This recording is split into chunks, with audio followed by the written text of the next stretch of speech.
guys, it's Elise and welcome back to my Cupcake Addiction. Today I'm going to show you guys how to make a delicious deconstructed tiramisu that tastes every bit as good as it looks, and it looks amazing. I'm really excited to have partnered with Starbucks Coffee on their Starbucks at Home range. So I'm going to show you guys how to make a restaurant quality dessert that you can do from the comfort of your own home to pair with a delicious cup of coffee that you can also brew at home. It's awesome being able to get the same taste and quality as I would from a Starbucks cafe from the comfort of my own kitchen. Let's get started. You're going to need 250 mils of heavy cream. I've got a 200 ml portion and a 50 ml portion. I've also got 225 grams of good quality dark chocolate, 12 ladyfinger sponge finger biscuits. I've got a little bit of cocoa or chocolate powder, and of course coffee. I'm using Starbucks Pike Place fresh beans. I love grinding my own beans so they're freshly ground when I make my cup of coffee, and I'm going to use the French press method today because it's my favorite. I've also got 2 takeaway cups. Kind of weird since we're not taking coffee away, but I'll be showing you how to use those in our dessert. Let's get started. So the first thing I want to do is I'm not going to brew my cup of coffee until my dessert's nearly ready, but I'm going to make a really strong coffee mixture which is going to go into the mousse portion of our dessert. I'm going to take 2 tablespoons of my freshly ground coffee and pour over just a half a cup of boiling hot water. I'm going to let that sit in my press for a couple of minutes until I press it so that it can infuse nicely and give me a beautiful strong coffee flavour. So while that's doing its thing, I've got my divided portion of cream, so just my 50 millilitres, and then 75 grams of my 225 grams of dark chocolate.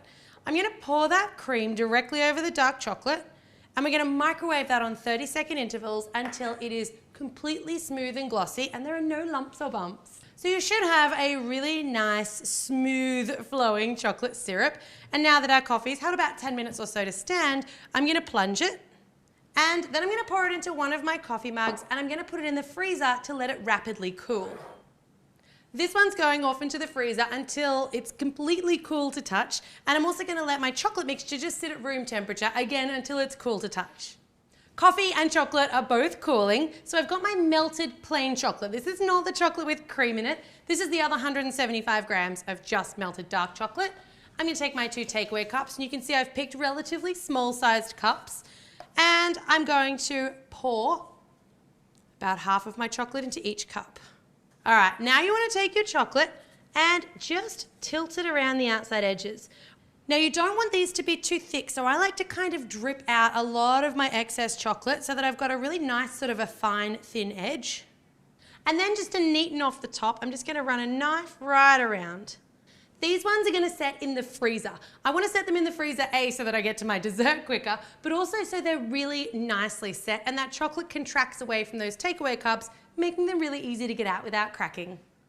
The key part for this dessert, apart from our delicious chocolate cups and our ladyfinger biscuits, is going to hinge on our coffee-infused chocolate mousse. So I'm going to take my heavy cream or whipping cream and I'm going to whip it to soft peaks.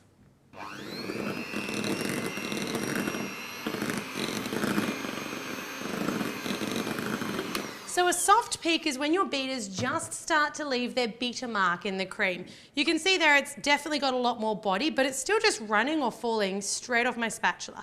This is because we're going to continue to whip it as we add in our other ingredients. So I'm going to take this chocolate mixture now and we're going to fold all of that into our cream. And the reason that you mix the chocolate with the cream to begin with is so that as your melted chocolate hits that cold cream, it doesn't all turn into like little hardened chunks of chocolate along the way. A nice vigorous mix, and even doing this, it's continuing to whip that cream. I'm going to take my cooled coffee mixture and I'm going to put in 3 tablespoons. This is going to take it from a chocolate mousse to an espresso coffee mousse. If your coffee's at all warm at this stage, it's actually going to split the cream in your mousse, so you want to make sure it's really nice and cool. I'm going to pop my completed mousse into the fridge. That'll start to set it a little firmer, and it's also going to wait until my cups are ready to be moussed. Now it's time to brew my coffee to complete the perfect pairing. Not only is this going to be drunk with the dessert, it's also going to form part of the dessert. It's the ultimate relationship made in heaven.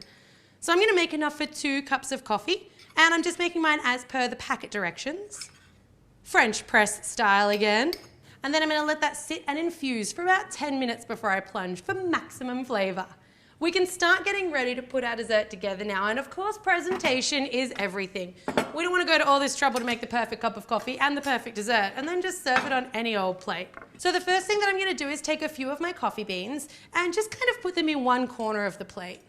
Now I'm going to take a little sifter, and this is where it always gets a little bit messy, so I like to put my cocoa in over the sink first to get that initial little puff of cocoa out of the way. And I'm just going to spread cocoa very gently, or chocolate powder, just over the tops of my beans. So I'm just tapping it ever so gently, and I want it a little bit darker on the corner of my plate than as it gets sort of closer to the middle, sort of like it's fading in and out. I always think with any dessert, presentation is the thing that gets missed. We go to all this trouble to prepare perfect, delicious desserts with amazing quality ingredients, but really a couple of simple things can make the presentation really pop. This is always my favorite part of any bake, is bringing it all together. So I'm going to take my little sponge fingers and I'm just going to line them up. And these are the classic tiramisu biscuit or cookie, but normally they're layered inside the tiramisu. Not today. I'm stacking them kind of like a really cute little game of Jenga, and I want to put those in the middle of the plate so they can dip in coffee or mousse, whichever they choose. And we'll just check on our chocolate cups. These ones are straight out of the freezer, so you may even hear them contracting slightly.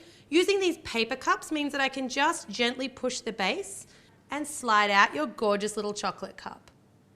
One of the things that I love about this recipe is normally I'd tell you to either temper high quality chocolate or use compound chocolate, but because we're going to keep these chilled right up until serving because they've got that mousse inside, you can use a super high quality, beautiful dark chocolate and not worry about tempering it. So you get those great high quality ingredients to pair with your high quality dessert and high quality coffee, but you don't have to worry about the extra effort of the trouble of tempering. Now I popped my mousse into a piping bag just with an open round piping tip. You can also just spoon it in, but I think it's a little bit neater if you've got access to either a piping bag with a tip or even something like a snap seal bag, just to help with the distribution and make it a little bit less messy.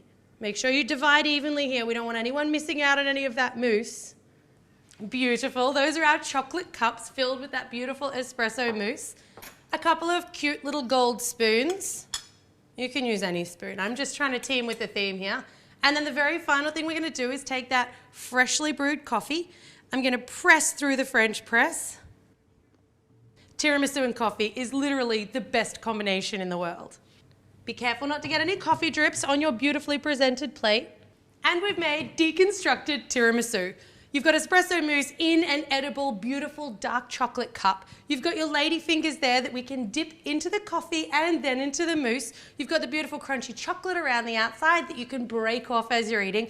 And of course, you've got your fresh brewed cup of coffee. That cup of coffee is going to be enjoyed with the dessert and also as the dessert, because we're kind of going to be dipping and eating and drinking and dipping and eating and tasting as we go. This is the ultimate dessert coffee pairing. If you guys like me love a coffee with dessert, you can head to starbucks.com/@home for other desserts that pair perfectly with that cup of coffee. I hope you've enjoyed today's video, and thanks so much to Starbucks for teaming up with me on it. As always guys, thanks very much for watching and enjoy your deconstructed tiramisus.